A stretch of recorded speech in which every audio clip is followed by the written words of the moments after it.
हाँ बेटा देखो, सुनो ध्यान से। जब महात्मा गांधी के ये सभी आंदोलन सफल हो जाते हैं तो फिर महात्मा गांधी की वैल्यू भी बढ़ जाती है भारत में। इतनी ज्यादा इतनी ज्यादा वैल्यू बढ़ गई थी महात्मा गांधी की। अब हर भारतीय एक तो आशा की किरणों से देखता था महात्मा गांधी को कि भाई साहब हमने इतने क्रांतिकारी देखे ना, हमने भगत सिंह, राजगुरु, सुखदेव, चंद्रशेखर आजाद सबको देखा। अब सबको क्या लग रहा था कि महात्मा गांधी ही हैं जो हमें बचा सकते हैं। एक बात तो ये थी, महात्मा गांधी के 3 बड़े आंदोलन ने महात्मा गांधी का बड़ा नाम भारतीय राजनीति में कर दिया था। सब लोग महात्मा गांधी को ऐसे देखते थे कि ये हमारे यहाँ अफ्रीका से एक भगवान के रूप में आए हैं। अंग्रेज इस बात को अच्छे से जानते थे, बहुत अच्छे से जानते थे कि महात्मा गांधी की बात को कोई टाल नहीं सकता। लेकिन मैंने कहा ना, जब कोई किसी भी टीम का या किसी भी आंदोलन का नेतृत्व कर रहा होता है, तुम हमारी सब टीम है, तुम सब लोग आगे बैठे हैं, तुम्हारा नेतृत्व करने का काम मेरा है। तो कभी ऐसा भी हो सकता है कि मैं अभी तक सभी निर्णय सही लेता आ रहा हूं, हो सकता है 1-2 निर्णय गलत हो जाए। अभी तक मेरे द्वारा लिए गए सभी निर्णय अच्छे थे तो मैं अच्छा था, और मेरे द्वारा लिया गया एक भी निर्णय अगर गलत हो गया तो मैं गलत हो गया। महात्मा गांधी ने अभी तक 3 निर्णय लिए थे और तीनों के तीनों एक अच्छे वे में जा रहे थे, लेकिन एक बुरा वक्त आना था महात्मा गांधी पर, वो आ चुका था। कहानी कुछ इस तरह है, ध्यान से सुनो। फर्स्ट वर्ल्ड वॉर सबको याद है, पहला विश्व युद्ध कब से कब तक हुआ था बताना जरा। 1914 से 1918 तक। 1914 से कब तक हुआ था? 1918 तक हुआ था ये फर्स्ट वर्ल्ड वॉर। 14 से 18 तक ये युद्ध हुआ था और इस युद्ध में ब्रिटेन ने भी भाग लिया था। और 1918 आते आते 17-18 आते आते ब्रिटेन छीड़ हो चुका था, लगभग खत्म हो चुका था। उसके पास सैनिक नहीं बचे थे युद्ध में लड़ने के लिए। वो आशा कर रहा था कि हम भारतीय सैनिकों को बुला लें और भारतीय सैनिक हमारी तरफ से युद्ध लड़ेंगे। भारतीय सैनिक बेशक उन्हीं के अधीन थे, लेकिन सिर्फ भारतीय सैनिक उनका कहना हिंदुस्तान में मान सकते थे, हिंदुस्तान को छोड़कर किसी देश में नहीं जा सकते थे। और अंग्रेजों ने खूब सैनिकों से कहा, सैनिकों ने स्पष्ट मना कर दिया, बोले हम नहीं जाएंगे। अंग्रेजों की समझ में आ गया था अगर इन सैनिकों को कोई भेज सकता है तो वो एकमात्र व्यक्ति है महात्मा गांधी। और अंग्रेज महात्मा गांधी से मिले और महात्मा गांधी से कहा, सर आप अपने ज्यादा से ज्यादा सैनिक विश्व युद्ध में भेज दीजिए, और जैसे ही ये फर्स्ट वर्ल्ड वॉर खत्म होगा उसके तुरंत बाद तुम्हें क्या दे देंगे? आजादी। लिखित में ले लो, लिख लीजिए। महात्मा गांधी को यह सुझाव तो अच्छा लगा, लेकिन अंग्रेजों पर भरोसा न था। और इसमें नाम एकमात्र व्यक्ति का बदनाम होता है महात्मा गांधी का, जबकि इसमें तमाम कांग्रेस के बड़े बड़े मेंबर शामिल थे। महात्मा गांधी ने सबके साथ बैठक की, मीटिंग की, और महात्मा गांधी ने कहा अगर हमें आजादी सैनिकों के युद्ध लड़ने से मिलती है तो हमें ले लेनी चाहिए। किसी भी व्यक्ति की जिस चीज के लिए नियुक्ति हुई है ना, उससे उस काम करने से अगर हमें कुछ मिल रहा है तो वो करना चाहिए। मेरी नियुक्ति यहाँ पढ़ाने के लिए हुई है, किसके लिए हुई है? और मैं यहाँ ना पढ़ाऊं, आकर डांस करूं तो काम थोड़ी चलेगा। एक दिन चल सकता है, 2 दिन चल सकता है, लेकिन मुझे पढ़ाना तो पड़ेगा ना। अगर मेरे पढ़ाने से तुमको जॉब मिल रही है तो मुझे पढ़ाना चाहिए। समझ रहे ना हमारी बात को? और अगर युद्ध लड़ने से, सैनिकों का काम क्या है, सैनिक क्यों भर्ती किए जाते हैं? युद्ध लड़ने के लिए। अगर युद्ध लड़ने से आजादी मिल रही है तो लड़ लेना चाहिए। अब इसे महात्मा गांधी की गलती समझ लो या सभी लोगों की गलती समझ लीजिए। और महात्मा गांधी और अन्य कांग्रेस के सदस्यों के कहने पर 80,000 से अधिक भारतीय सैनिकों को कहां भेज दिया गया? प्रथम विश्व युद्ध में। अब इसमें महात्मा गांधी का नाम इसलिए हो रहा है गलत। क्यों गलत होता है? क्योंकि वो लीड कर रहे थे। जब कोई क्रिकेटर, रोहित शर्मा है हमारे कैप्टन है, अगर उनकी टीम जीत रही है तो सब रोहित शर्मा को कांग्रेचुलेशन दे रहे हैं, लेकिन हारेगी ना टीम तो बुराई भी किससे मिलेगी? टीम को कम मिलती है। हम कौटिल्य की एक टीम है कि नहीं? अगर हमारी टीम सब अच्छे से काम कर रही है, अच्छे से पढ़ा रहा है, सब कुछ अच्छे से हो रहा है, बच्चे सेलेक्ट हो रहे हैं, तो टीम का नाम इतना है बस, कितना कि तुम पढ़ते हो, हमको जानते हैं, लेकिन नाम तो कौटिल्य का हो रहा है ना। किसका नाम होगा? बेशक हम पढ़ा रहे हैं, कौटिल्य की वजह से हमारा नाम हो रहा है, लेकिन अगर मान लो यहां से सिलेक्शन नहीं हुआ, अच्छे से नहीं पढ़ाया गया, तो बदनामी तो हमारी बस तुम करोगे जिस पढ़े थे, बाकी बदनामी भी किसकी होगी? कौटिल्य की। जो टीम का लीड करता है वही पॉजिटिव होता है और वही इसी में नेगेटिव में जाता है। और यही महात्मा गांधी के साथ हुआ कि 80,000 से अधिक सैनिक भेज दिए। सैनिक युद्ध लड़े, अपने देश के लिए युद्ध लड़ रहे थे कि आजादी मिल जाएगी। और तुम्हें पता है 80,000 में से एक जिंदा वापस नहीं आया, सबके सब युद्ध में मारे गए और प्रथम विश्व युद्ध समाप्त हुआ। और जैसे ही प्रथम विश्व युद्ध समाप्त हुआ वर्साई की संधि पर, इस युद्ध के समाप्त होने के बाद हमको लगा कि हमें क्या मिल जाएगी? आजादी। बेशक हम शहादत को प्राप्त हुए हैं हमारे लोग, लेकिन आजादी तो मिल जाएगी। उसके बदले में अंग्रेजों ने हमें क्या दिया? उसके बदले में अंग्रेजों ने हमें क्या दिया पता है तुम्हें? जलियांवाला बाग हत्याकांड। ऐसे टॉन्च मार दिए हिंदुस्तान पर, ऐसे सैनिक भेजे थे जो अनट्रेंड थे, उन्हें आता ही, उन्हीं की वजह से तो हमारी हालत खराब हुई, ये हुआ है। और हमें आजादी के बदले में कुछ नहीं मिला। हाँ मिला, एक चीज मिला, इंडिया गेट। ये इंडिया गेट किसकी शहादत में बनाया गया है पता है तुम्हें? ये प्रथम विश्व युद्ध में जो शहीद हुए थे उनकी शहादत में बनाया गया था, बस इंडिया गेट मिला। उसमें एक अमर ज्योति जवानों की, वो 2003 के कारण, जो सॉरी 1999 जो कारगिल का वॉर हुआ था उसके लिए था, कुछ नहीं मिला। यहां से महात्मा गांधी का नाम जो बड़ा राजनीति में ऊपर चल रहा था वो धूमिल सा हो गया। लोग महात्मा गांधी को अभी तक भगवान की दृष्टि से देख रहे थे, अचानक से उन्हें बुरी दृष्टि से। लोगों की क्या है, एक मिनट में पलट जाते हैं लोग, तो उनका काम पलटी मारना ही तो है। जो करना पड़ता है ना, उससे पूछो कितने दिन का संघर्ष होता है। पता है दुनिया का सबसे बड़ा धावक उसेन बोल्ट, उसने पता है क्या कहा था अपने इंटरव्यू में? मैंने अपनी रेस को 9 सेकंड तक, 100 मीटर 9 सेकंड तक लाने में 4 वर्ष लगा दिए थे। 4 वर्ष की मेहनत के बाद मैं 9 सेकंड में कंप्लीट कर पाया था। 9.86 कुछ ऐसा उसका रिकॉर्ड था, वर्ल्ड रिकॉर्ड, तब कर पाया था। लोग तो अगर मैं आज असफल हो जाऊं तो 1 मिनट में पलट जाएंगे कि तुक्का मारा होगा, एक बार में लग गया होगा। और हम लोग भी, उसने 4 साल मेहनत की, जब 9 सेकंड के लिए लड़ा। हम तो एक नौकरी के लिए 5-6 महीने, नौकरी के लिए 5-6 महीने तैयारी नहीं कर सकते, 2-3 महीने बाद ही पलटी मारने लग जाते हैं। मैंने बहुत से बच्चों को ऑफलाइन, आज से नहीं बहुत दिन से पढ़ा रहा हूँ, मैंने देखा है बच्चों को कि शुरुआत में आते हैं जज्बे के साथ आते हैं, बोले हम करेंगे उत्साह के साथ, लेकिन जैसे उनके दोस्त बढ़ते हैं, फ्रेंड सर्किल बढ़ता है, कहानियां बदलने लग जाती हैं। माँ बाप के सपने को अधूरा छोड़ देते हैं और बस दोस्ती में घुल मिल जाते हैं, टांग खींचने लग जाते हैं, मजाक करने लग जाते हैं, बस कोचिंग आ जाएंगे, इतना बहुत सा हो जाता है। मात्र 4 से 5 और 6% बच्चे बचते हैं क्लास में लास्ट फाइनल तक, जो पूरी मेहनत के साथ पढ़ते हैं। हमें तो 6-7 महीने तैयारी करनी है, पेपर में ज्यादा समय ना होगा, जिस दिन आएगा 5-6 महीने सब कुछ भूल जाओ तुम, फिर देखो अलग ही चमक दिखाई देगी। कुल मिलाकर महात्मा गांधी को बड़ी बुराई मिली और इसीलिए महात्मा गांधी को एक नई उपाधि मिली, सर्जेंट ऑफ इंडियन आर्मी, भारतीय सेना का दलाल। क्या कहा? भारतीय सेना का दलाल। ये दलाल की उपाधि पूरी जनता ने कही। अब तो महात्मा गांधी जहां भी जाते थे बोले दल्ला आ रहा है, दलाल आ रहा है। महात्मा गांधी इतने अच्छे थे, अब उनसे गलत हुआ था। उसी समय एक और बड़ी घटना हुई, उस घटना को समझिएगा, वो घटना क्या थी। घटना कुछ इस प्रकार हुई, ध्यान से सुनना।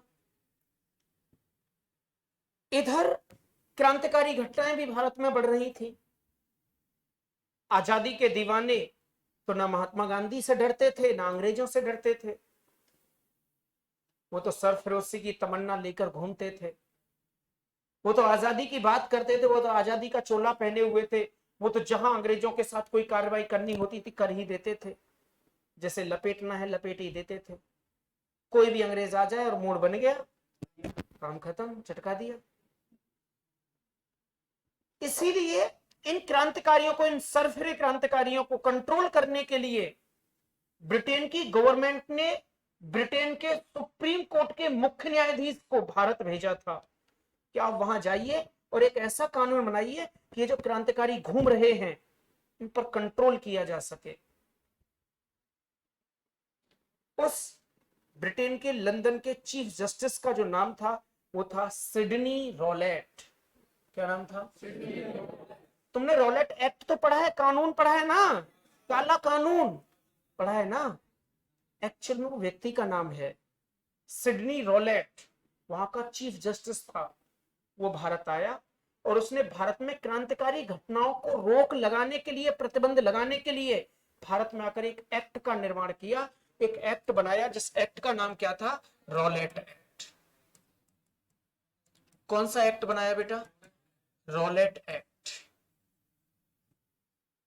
रॉलेट एक्ट भारत में बना दिया गया और बनाने के बाद इस रॉलेट एक्ट को 1919 में लागू कर दिया। इस एक्ट की खास बात क्या थी? किसी भी भारतीय को, अगर किसी भी भारतीय पर अगर थोड़ा सा भी शक होता है तो उसे तुरंत गिरफ्तार कर लिया जाएगा। कैसा शक? कि ये कोई क्रांतिकारी घटना ना करे, कोई बवाल ना कर दे, ऐसा अगर कोई सा भी थोड़ा सा भी शक होता है तो तुरंत उसे गिरफ्तार किया जाएगा। सिर्फ गिरफ्तार नहीं किया जाएगा, जेल में डाल दिया जाएगा। जेल में कब तक रखना है अंग्रेज तय करेंगे, ना वो कोई वकील कर सकता है, ना कोई दलील दे सकता है, ना कोई गवाही पेश कर सकता है। यानी कि वो कब तक जेल में रहेगा ये भी अंग्रेज तय करेंगे। ये तो गलत रहा ना कि कोई भी भारतीय जा रहा है और शक तो भाई साहब किसी पर भी हो सकता है। जब तुम किसी को भी शक की नजरों से देखोगे तो शक तो अपने आप पैदा हो जाएगा। नहीं होता? होता है। तुम मुझ पे शक करने लग जाओ 1 मिनट में, कौन सी दिक्कत हो रही है? मैं तुम पे शक करने लग जाऊं 1 मिनट में, शक ही तो करना है भाई साहब, है? 2 शब्द हैं बिना मात्रा की, कर दो, क्या दिक्कत हो रही है? अब सोचकर देखो, हम यानी मास्टर जी पढ़ाने आ रहे हैं और मास्टर जी कितने बच्चों को पढ़ाते हैं, और मान लो अंग्रेजों का शासन और हम पढ़ाने आ रहे हैं कोचिंग में। अंग्रेजों को भनक लग गई, बोले ये जो पढ़ाता है ना ये हमारे विरुद्ध पढ़ाता है, अंग्रेजों के विरुद्ध पढ़ाता है, भड़काता है बच्चों को, बच्चे सब युवा हैं, चटका देंगे सीधे। तो फिर क्या करेंगे? मास्टर जी अपनी फटफटिया से आ रहे हैं, बीच में लपक लिए। किसने लपक लिए? अंग्रेजों ने। फोन बंद, यहां से लोग सर कॉल कर रहे हैं, आपके द्वारा डायल किया गया नंबर अभी स्विच ऑफ है। हम कहां पढ़े हैं? जेल में। ना घर वालों को पता, ना लोकेसर को पता, ना कोचिंग को पता, ना हमारे साथियों को पता, किसी को नहीं पता। कब तक जेल में रहेंगे? अंग्रेज तय करेंगे, ना कोई वकील, ना कोई दलील, कुछ नहीं भैया, रहो, मारो जेल की रोटी। तो ये गलत था ना, इसका तो विरोध होना ही था। भारी भयंकर विरोध हुआ इसका, इतना बड़ा विरोध हुआ, इतना बड़ा विरोध कि लोग इसको इतना विरोध करने लगे कि लोगों ने इसे एक नाम दिया, काला कानून। कैसा नाम दिया? काला कानून। इससे एक नाम दिया जिसे हम काला कानून कहते हैं। इसका बहुत विरोध हो रहा था और इसका सबसे ज्यादा विरोध हो रहा था पंजाब में। कहां हो रहा था? सबसे ज्यादा विरोध पंजाब में हो रहा था। पंजाब में अमृतसर में सबसे ज्यादा विरोध था। पंजाब के अमृतसर में 2 व्यक्ति, एक का नाम डॉक्टर सत्यपाल और एक का नाम डॉक्टर सैफुद्दीन किचलू। सत्यपाल हिंदुओं का नेतृत्व कर रहे थे तो सैफुद्दीन किचलू का। सैफुद्दीन किचलू किसका? मुसलमानों का। यहां हिंदू मुसलमान दोनों एक होकर लड़ रहे थे। और जब हिंदू और मुस्लिम यानी अली और बजरंगबली अगर एक हो जाए ना तो वास्तव में इस हिंदुस्तान की ना पूरी कहानी बदल जाए। पर हम लोग ना बंटवारे में मर जाते हैं और कोई हिंदू मुस्लिम नहीं है। और सच में हिंदू मुस्लिम तो लड़ना ही नहीं चाहता, ये तो राजनीति वाले हैं जो लड़ा देते हैं और हम उनकी बात मान जाते हैं। और हम इतने बुद्धिमान हैं, हम इतने पढ़े लिखे होते हैं, सब कुछ होता है, हम उन अनपढ़ की बात मान जाते हैं। अभी थोड़ी देर पहले देखना, मैं देख रहा था एक बार न्यूज, लालू प्रसाद यादव और मोदी जी में लड़ाई हो रही थी। खूब उल्टी सीधी आरोप लगा रहे थे, खूब आरोप लगा रहे थे। वीडियो रिकॉर्ड हो रही है। हाँ होने दो, मैं तो चाहता हूँ नाम हो अपना, तो विवादों से ही हो और सच है ना, क्या दिक्कत है? और दोनों आपस में लड़ रहे थे, इधर से उधर बात कर रहे थे। लालू यादव के समर्थक लालू यादव की बात कर रहे थे, मोदी जी के समर्थक मोदी जी की बात कर रहे थे। और देखो उनमें वैसे ही हो रहा है झगड़ा, बातों में दूर दूर से, मतलब उस सभा में हो गया तो वो उसकी बुराई करेगा, उस सभा में हो गया, दूर दूर से हो रहा है।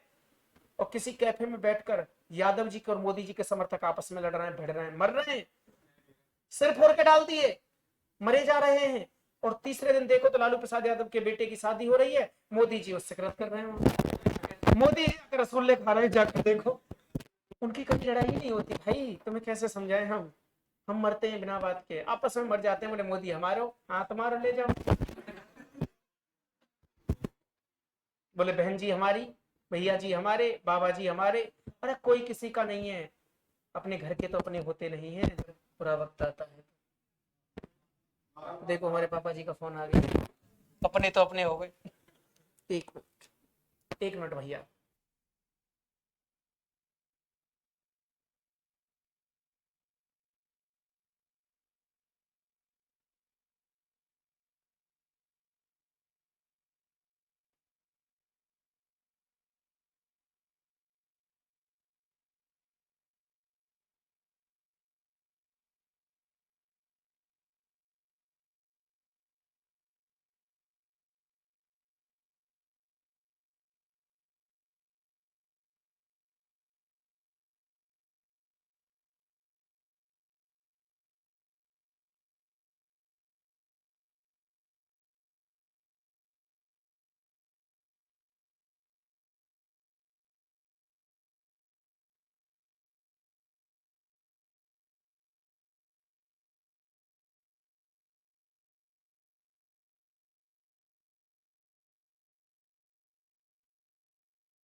हाँ भाई, माता जी का फोन था, कोई बात नहीं है। देखो कहाँ थे हम?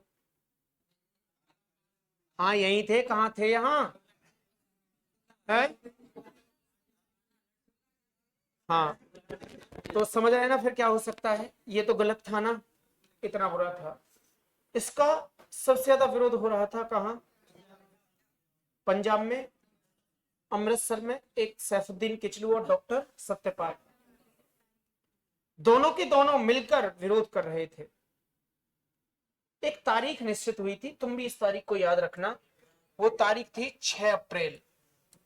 अभी तुम्हें ना जानकारी अधूरी है, तुम्हें बस वो 13 अप्रैल ही याद है, और हम तुम्हें कुछ ज्यादा देना चाहते हैं पर तुम होके लेना नहीं चाहते। Why don't you take one of this?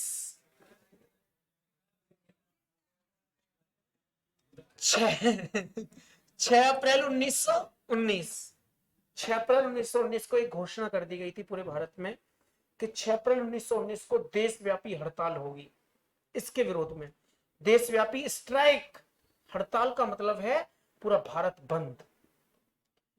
अंग्रेजों को यह कानून वापस लेना ही पड़ेगा, ऐसा कहा गया था, यह निश्चित कर दिया गया था 6 अप्रैल को। महात्मा गांधी उन दिनों बॉम्बे में थे, यानी मुंबई जिसे तुम कहते हो। महात्मा गांधी को पता चल गया और उन्हें लगने लगा कि पंजाब में कुछ बड़ा हो सकता है, इसलिए महात्मा गांधी बॉम्बे से कहां की तरफ चले? अमृतसर की तरफ। और जब वो बॉम्बे से अमृतसर की तरफ जा रहे थे, पलवल नामक स्थान पर ही पहुंचे थे, हरियाणा में पलवल। इस पलवल नामक स्थान पर ही पहुंचे थे कि अंग्रेजों को पता चल गया, और इन अंग्रेजों ने क्या किया? गिरफ्तार कर लिया और वहीं जेल में डाल दिया। बच गए थे महात्मा गांधी, नहीं जलियांवाले बाग हत्याकांड में कांड हो जाता। अंग्रेजों ने उतार लिया और वो कहां कर लिए? गिरफ्तार हो गए। ये क्वेश्चन कई बार आया है। जलियांवाला बाग हत्याकांड से पहले महात्मा गांधी जब ट्रेन से सफर कर रहे थे तो अंग्रेजों ने कहां गिरफ्तार कर लिया था? पलवल, पलवल नामक स्थान पर कर लिया। 6 अगस्त को यहां देशव्यापी हड़ताल होने लगी, और याद रखना 9 अगस्त, 9 अप्रैल, अगस्त नहीं 9 अप्रैल 1919 को डॉक्टर सत्यपाल और सैफुद्दीन किचलू अमृतसर की गलियों में क्या कर रहे थे? रैली निकाल रहे थे, इसके विरोध में रैली निकाल रहे थे, और 9 अप्रैल को ही इन्हें गिरफ्तार कर लिया गया। पूरी भीड़ को गिरफ्तार नहीं किया, दोनों व्यक्तियों को किया, डॉक्टर सत्यपाल और सैफुद्दीन किचलू, दोनों को गिरफ्तार कर लिया। और इनका गिरफ्तार हुए तो अमृतसर में और ज्यादा हंगामा होने लगा। लोग प्लानिंग करने लगे कैसे इन्हें निकाला जाए। 9 अप्रैल 10 अप्रैल ऐसे ही कार्रवाई चलती रही। और वो दिन आया कौन सा? 13 अप्रैल। 13 अप्रैल 1919 को पंजाब में अमृतसर में एक बाग था, जिस बाग का नाम था जलियांवाला। कौन सा बाग था? ये जलियांवाला बाग। और इस बाग की एक खास बात थी कि ये जो जलियांवाला बाग था, इस जलियांवाला बाग में प्रति वर्ष बैसाखी का पर्व मनाया जाता था। ये एक स्थान था जो बैसाखी का पर्व था। तुम्हें एक बात पता है, सिख धर्म में या पंजाबी जो भी होते हैं, वो जब तक बैसाखी का पर्व नहीं मना लेते तब तक अपनी फसल नहीं काटते। पंजाब में विशेषकर गेहूं तभी काटेंगे जब वो बैसाखी का फसल पर्व है, इसे मना लेंगे, उसके बाद ही काटेंगे। उस दिन 13 अप्रैल 1919 था और बैसाखी का पर्व मनाया जा रहा था। छोटे बच्चे से लेकर बड़े बच्चे तक सब इस मेले में शामिल थे। इस जलियांवाला बाग नामक स्थान पर मेला लगाया गया था। छोटे छोटे बच्चे ले, महिलाएं, वृद्ध, पुरुष, सभी के सभी खुशियां मना रहे थे। सोचकर देखो, जब तक फील नहीं करोगे नहीं समझ में आएगा बेटा। फील करो, फील करो, करो, महसूस करो। कहाँ हो तुम? जलियांवाला बाग में हो। क्या चबा रहे हो? गुब्बारे उड़ा रहे हो, भाई साहब फूंक मारे हो, कोई पढ़ाई खा रहा है, तुम गोलगप्पे खा रही हो? है नहीं, लड़कियां खाती हैं गोलगप्पे खट्टे वाले। सुनो, ये महसूस कर रहे थे, नहीं, नो वायलेंस। कुल मिलाकर बात क्या थी कि सब खुशियां मना रहे थे। किसी को नहीं पता था कि अगले क्षण में क्या होने वाला है।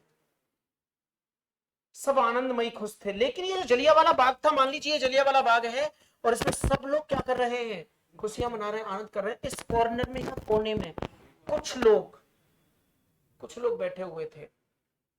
और ये लोग जो बैठे हुए थे, बस इसलिए ये बैठकर कुछ बातें कर रहे थे आपस में। क्या बात कर रहे थे? कि हमें डॉक्टर सत्यपाल और सैफुद्दीन किचलू को कैसे छुड़ाना है। ये कुछ इनके परामर्श बातें चल रही थी यहाँ पर। उस समय अमृतसर का जनरल था डायर। कौन था? जनरल जनरल डायर था।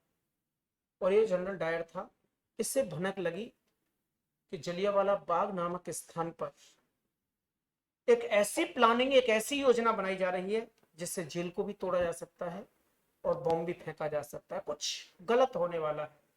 जनरल डायर बिना सोचे समझे तमाम सैनिकों के साथ आ गया।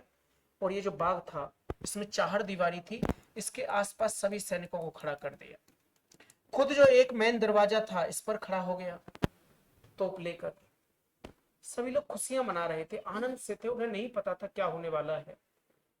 और जनरल डायर ने बिना सोचे बिना समझे गोली चलाने का आदेश दे दिया। जैसे ही गोली चलाने का आदेश दिया, छोटे छोटे बच्चे खेल रहे थे, कूद रहे थे, उन्हें क्या पता अगले सेकंड में हम मौत के मुंह में जाने वाले हैं। एक तरफ से गोलियां बरसने लगी और इतनी गोलियां बरसाई गई, लोग अपनी जान बचाने के लिए इन चार दीवारियों पर चढ़ रहे थे, लेकिन फिसल रहे थे, गिर रहे थे। बीच में क्या था? कुआं। बीच में कुआं था। लोग अपनी जान बचाने के लिए क्या करते, उन गोलियों से बचने के लिए इस कुएं में कूद पड़े। और देखते ही देखते पूरा कुआं भर गया, सबके सब वैसे मर गए। इतना बड़ा नरसंहार एक ही स्थान पर एक ही समय में, उस समय का सबसे बड़ा नरसंहार था। इतना बड़ा नरसंहार हुआ। इस इतने बड़े नरसंहार को एक छोटा सा लड़का, ज्यादा उम्र नहीं थी, वो लड़का एक वृक्ष पर चढ़ गया था, बच गया था। उसने पूरी आंखों से ये हाल देखा था, पूरी आंखों से देखा था। उसकी रूह कांप रही थी, वो रो भी नहीं पा रहा था डर के कारण। और जब ये हत्याकांड बंद हुआ तो ये लड़का नीचे उतरा और इसने देखा चारों तरफ खून ही खून। सिर्फ मृत लोग पड़े हुए थे, कुछ करा रहे थे। बहुत से लोगों को इसने पानी पिलाया और इसने मिट्टी उठाई और सौगंध खाई कि जब तक मैं इस जनरल डायर को मार नहीं दूंगा, चैन से कभी बैठूंगा नहीं।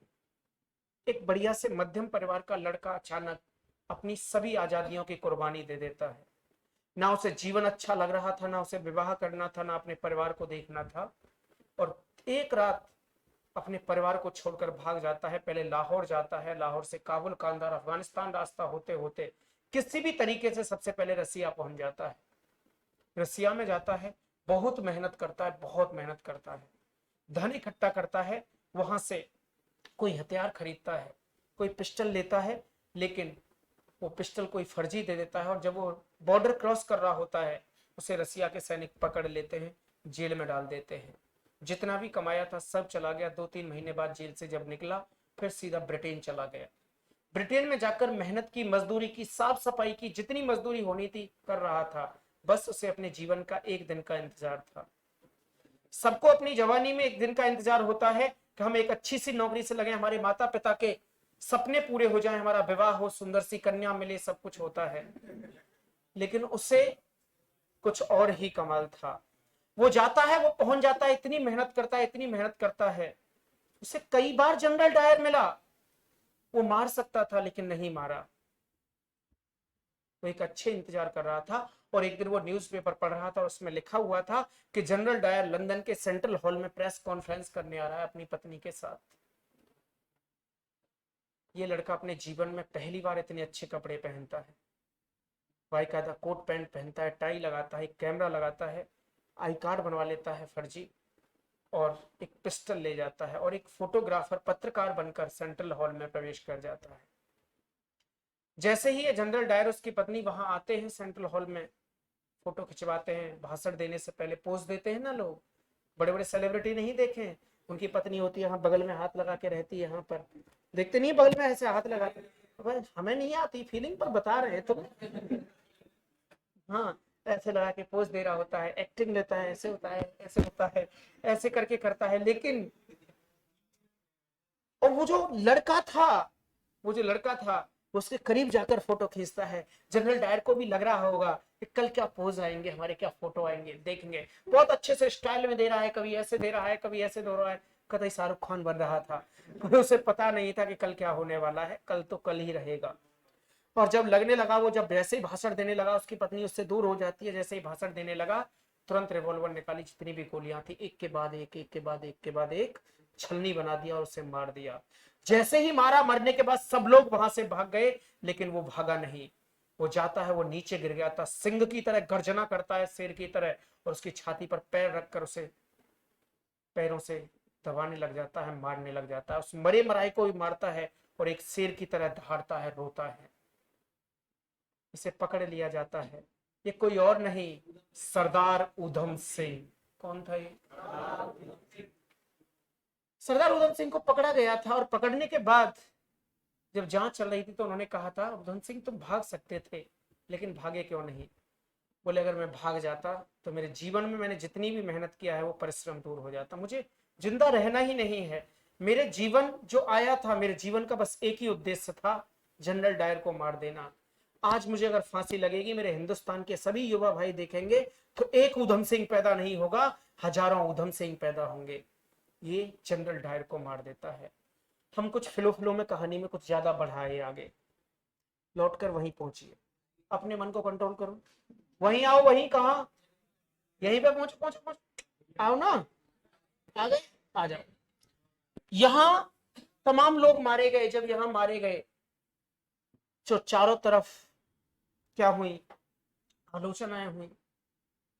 महात्मा गांधी ने कहा था, ये कोई गलती नहीं है, ये हिमालय से भी बड़ी गलती है। कभी कभी क्वेश्चन आता है, जलियांवाला बाग हत्याकांड के बारे में महात्मा गांधी ने क्या कहा था? तो इन्होंने कहा था, यह हिमालय से भी बड़ी गलती है। हिमालय का मतलब क्या है उनका कहने का? यानी दुनिया में सबसे ऊंची चोटी हिमालय की है, उससे बड़ा कुछ नहीं है, ये हिमालय से भी बड़ी गलती है, हिमालय से भी ऊंची गलती है। एक व्यक्ति थे शंकर नायर, वो वायसराय की कार्यकारिणी परिषद से त्याग पत्र दे देते हैं। भारत के गुरुदेव रविंद्रनाथ टैगोर, इनके पास नाइटहुड, किसकी उपाधि थी, की उपाधि को क्या कर देते हैं, त्याग देते हैं। भारतीय कांग्रेस ने प्रेशर बनाया अंग्रेजों पर कि इसकी जांच होनी चाहिए, जांच हुई। जांच के लिए एक आयोग का गठन हुआ, जिस आयोग का नाम था हंटर आयोग। कौन सा आयोग था? हंटर आयोग का गठन किया, और हंटर आयोग का गठन हुआ था 1919। हंटर आयोग का, जिसमें टोटल मेंबर कितने थे? 8। कितने मेंबर थे? 5 अंग्रेज थे और 3 कौन थे? भारतीय थे। अध्यक्ष कौन था? हंटर था। 8 लोग थे ये। हंटर आयोग ने अपनी रिपोर्ट दी, और ये कौन था? General Dyer. उससे बिठाया और उससे पूछा, तुमने गोलियां क्यों चलाई? तो जनरल डायर क्या कहता है? बड़ा प्रसन्न होकर कहता है, जनरल डायर कहता है, मैं अपनी ऑफिस में बैठा था, अचानक से मुझे एक संदेश आता है, एक सूचना मिलती है। क्या सूचना मिलती है? यहाँ थाने को उड़ाने के लिए, जेल को उड़ाने के लिए प्लानिंग की जा रही है जलियांवाला बाग में। जब मैं वहां जानकारी लेने के लिए गया, तो वहां के लोगों ने मुझ पर अटैक किया, और मैंने अपनी आत्मरक्षा और अपने सैनिकों को बचाने के लिए गोली चलाने का आदेश दिया। इन अंग्रेजों ने, इतने लोग मारे गए थे, मात्र क्या कहा, 350 से 400 लोग मारे हैं बस। और उन्हें कोई गलती महसूस नहीं हो रही थी डायर को। और जनरल डायर को भारत से तो भगा दिया, क्योंकि डर था कोई मार देगा इसे यहां। लेकिन उससे देखो, कई हजार पाउंड से सम्मानित किया गया, और उसे ब्रिटेन का शेर, लॉयन ऑफ ब्रिटेन की उपाधि से नवाजा, कि वह शेर बहुत अच्छा काम करके आया है।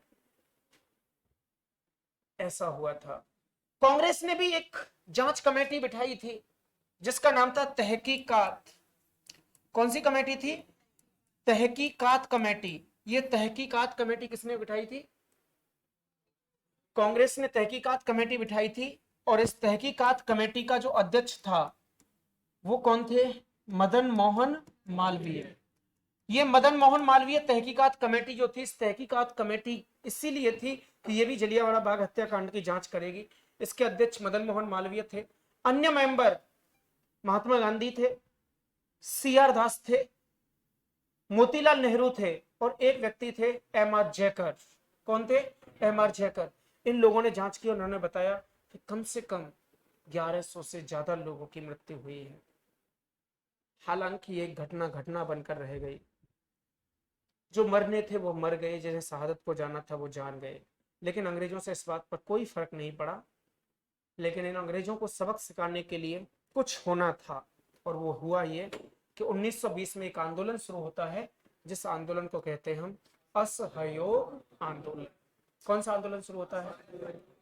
मुझे लगता है यहां तक लिख लेना चाहिए तुम्हें, कल फिर यहां से आगे समझ लेंगे। बताओ, पक्का ना?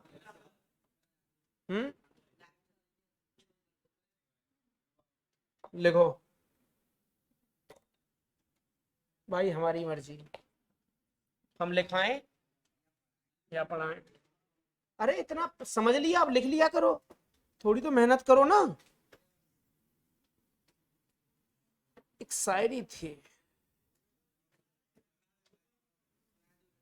नहीं,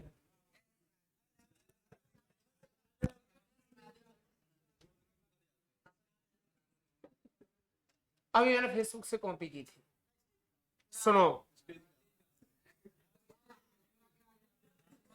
नहीं नहीं, कहानी है, शायरी नहीं है। मैं फेसबुक देख रहा तब देखा था। एक लड़का और एक लड़की एक दूसरे को बहुत प्यार करते हैं। अरे पागलों, शायरी नहीं है। एक लड़का और एक लड़की एक दूसरे को बहुत प्यार थे, करते। एक दिन लड़की मर गई। सुनो, एक दिन लड़की क्या हो गई? उसने स्वर्ग में से लड़के को कहा। कहां से? लड़के से कहा। क्या कहा? जब मास्टर जी कह रहे हैं स्वर्ग में गई तो गई, मास्टर जी ने कही नरक में गई तो गई, मैंने कहा एक साड़ी ली हो, तू लाना 2। कितनी? समझ रहे हो ना? हाँ। उसने स्वर्ग से लड़के को क्या कहा? एक वादा था तेरा हर वादे के पीछे, एक वादा था तेरा, तू मिलेगा मुझे हर गली हर दरवाजे के, पर क्यों तू इतना बेवफा निकला, एक तू ही नहीं था मेरे जनाजे के पीछे। लड़के ने आंखों में आंसू के साथ जवाब दिया, एक वादा था मेरा हर वादे के पीछे, मिलूंगा तुझे हर गली हर दरवाजे के पीछे, तूने ही मुड़कर नहीं देखा, एक और जनाजा था तेरे